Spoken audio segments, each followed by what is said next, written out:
Throughout my life, no one has ever asked me, Douglas, what do you find so interesting about battlecruisers? It's true I've never been asked that question, and I never expect to, but I'm going to tell you why I find battlecruisers so interesting, because it's currently 11:15 on the 14th of February, and I have nothing better to do. Why do I find battlecruisers so interesting? Just for any of you who don't know, the term battlecruiser was first coined by Admiral Jackie Fisher, who was first Sea Lord of the Royal Navy, generally in the later Edwardian era and at the start of the reign of King George V. And battlecruiser is generally something roughly the size and displacement of a battleship, and having the same main armament as a battleship, but with less armour, and it's faster. That's generally the point. So it's sort of battle in the battle cruiser, sort of battle in the terms of its armament and its size, and cruiser in more armour thickness. They came about because they were building towards the end of the Victorian era and start of the Edwardian era heavy armoured cruisers, and eventually someone just said, why don't we stick some 12-inch guns on it, and HMS Invincible was made, which was the first battlecruiser. And what I find so interesting about battlecruisers is they're a bit awkward, and I know a lot about things that are just a bit awkward, and it's hard to know exactly where they fit in with in naval strategies and in naval history, because you know what a battleship does. It's a big, heavily armoured, heavy gunned ship that had been established since the 1870s, 1880s, and they were in service from then all the way up to the 1990s with the Iowa class. With the Americans, one or two of them served in the first Gulf War. So that's, everyone knows what a battleship does. And then a cruiser is easily defined, right? Medium-sized ship, reasonable firepower, little armour so it can be fast, because generally speaking they're not going to be fighting battleships all going well. Battlecruisers are sort of in the middle, because a battlecruiser against a cruiser, easy. If they're the same sort of period and same sort of effort has been gone into designing them, then the battlecruiser is going to win every time. But a battle cruiser against a battleship, generally speaking, you'd expect the battleship to win, because the shells from the battleship will go straight through the battlecruiser, and the shells from the battlecruiser are no more powerful, but it's fighting against much more powerful armour. So that's a bit awkward. You don't really know what they're for, and every instance that I can think of off the top of my head, and bear in mind that my naval history is not as good as my aviation history, and the fact that I only really know about Royal Navy battlecruisers, sorry, it's just like that. Whenever I can think of an example of a battlecruiser fighting against a battleship, generally speaking the battleship comes off better. Jutland, the British, that is, I wasn't alive then, the British lost a lot of battlecruisers, including HMS Invincible. There's a really good picture on the internet actually, which I won't put up because it's probably not copyright free. If you haven't noticed, I haven't put any effort into this video.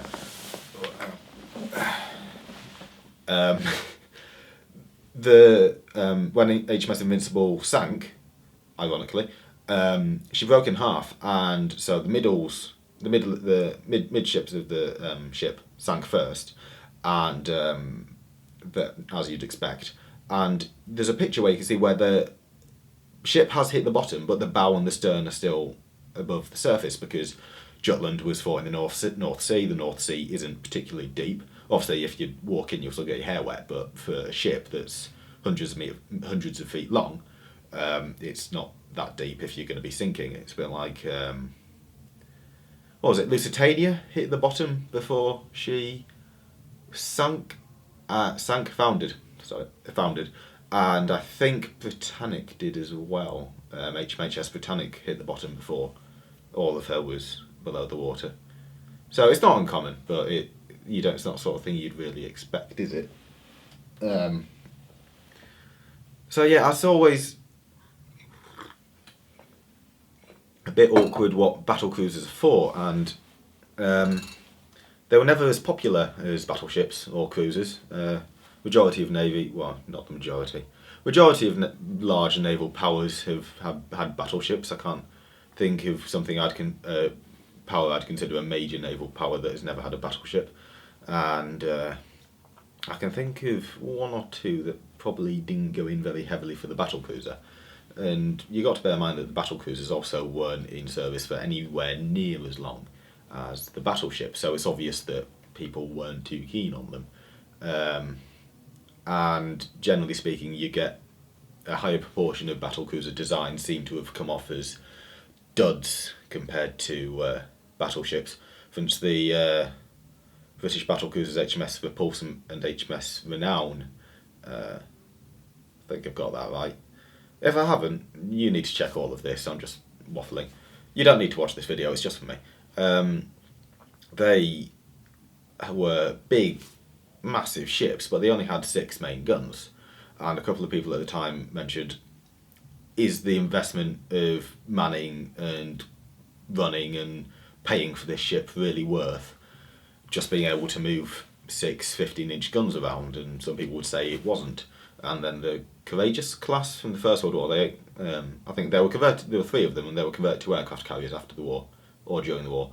They were converted to aircraft carriers because they were battle cruisers, but they only carry 4 15-inch guns, which is a little bit pointless. Oh, actually, I think the third, 2 of them carried 4 15-inch guns, and the third, 2 of them had 4 15-inch guns, and one of them, the third, had 2 18-inch guns, which is arguably even more pointless.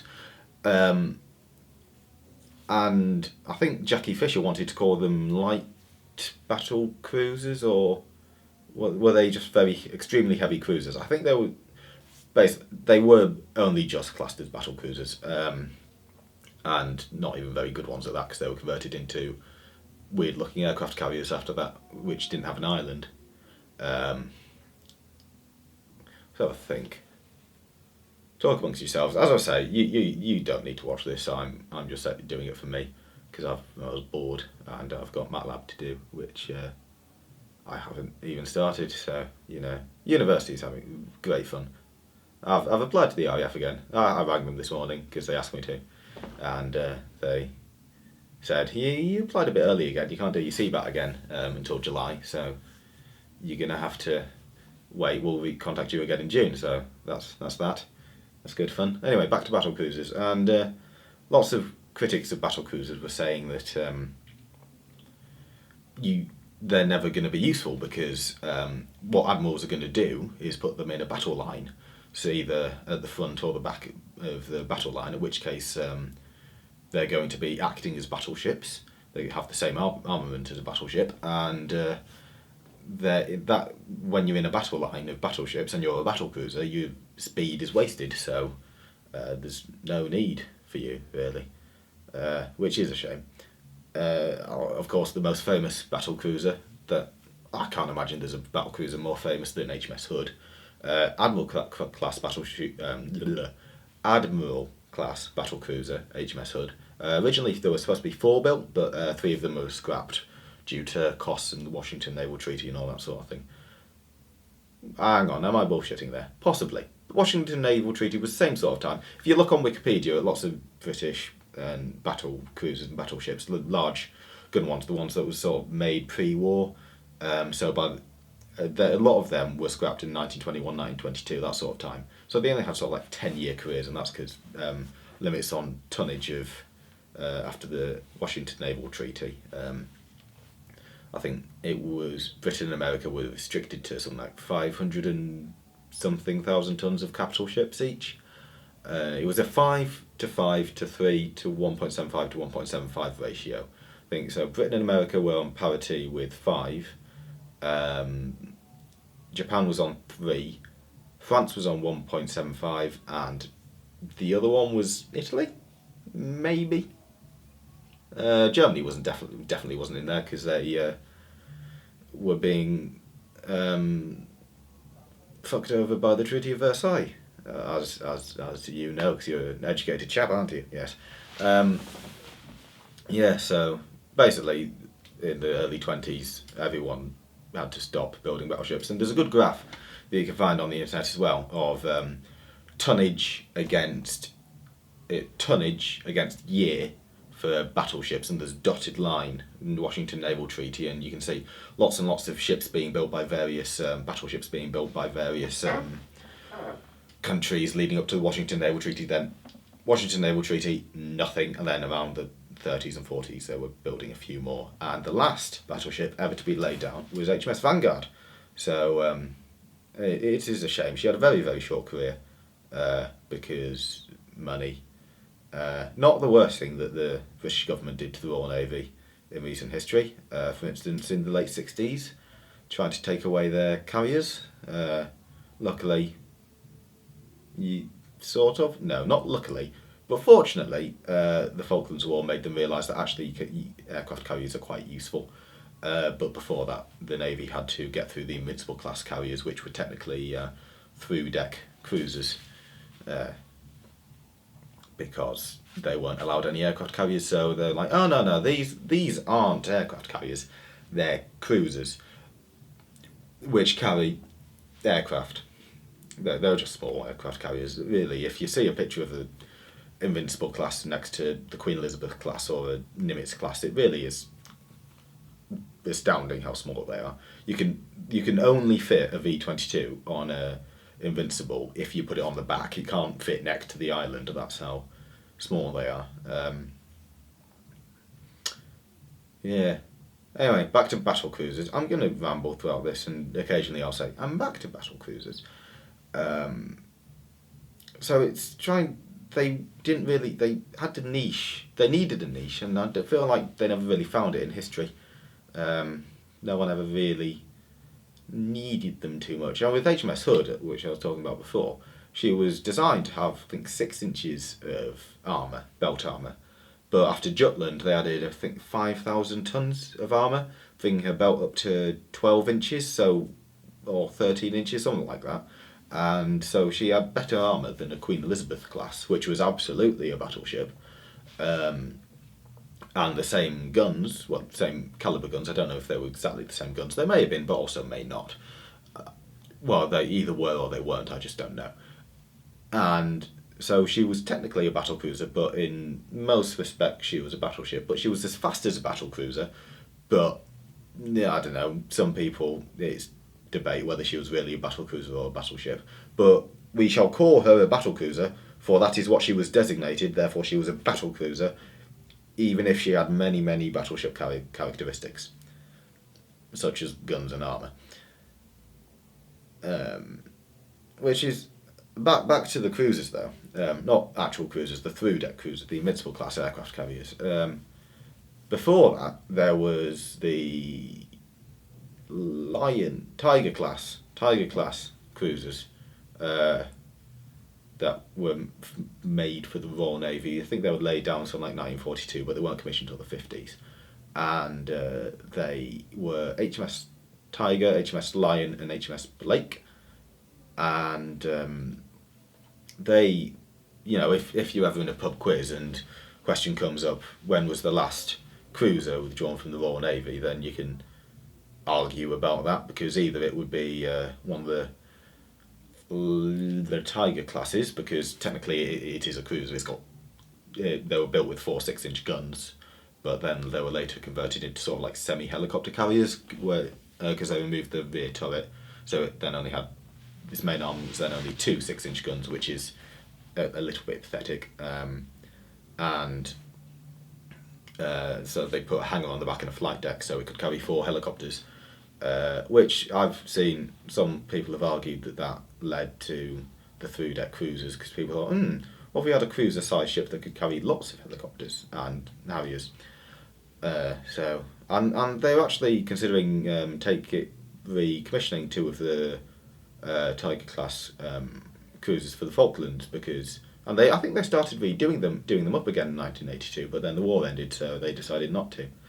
But then when the Kirov class, I think I probably pronounced that wrong, of cruisers from the Soviet Navy came along in the 60s, the Royal Navy suddenly had, our cruisers are now not good enough. So traditionally what you do when your enemy produces a new class of cruiser that is superior to your cruisers, you build some more cruisers of your own that are better.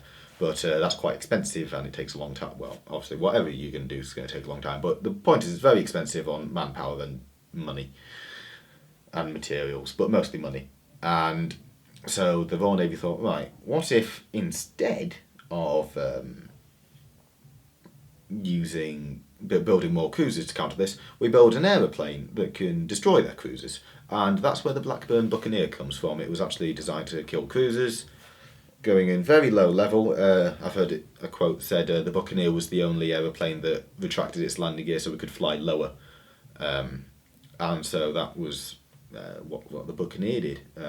So the Buccaneer, even though it ended up serving with the RAF for longer, was really a naval aircraft. And the Harrier, even though it typically nowadays is known for being on ships, was an RAF aircraft because you needed to have a air defence fighter that could. Well, no, it wasn't air defence, was it? Because all RAF Harriers were GRs, so it wasn't a fighter. RAF Harriers weren't fighters, although they really were, but they weren't used as such. They were ground attackers with RAF designations. You've got the cool name. Sorry, it's the other way around for you. Cool name, Harrier, cool name. Then you got your letters which say what it does. So GR, so for the RAF that means ground attack reconnaissance.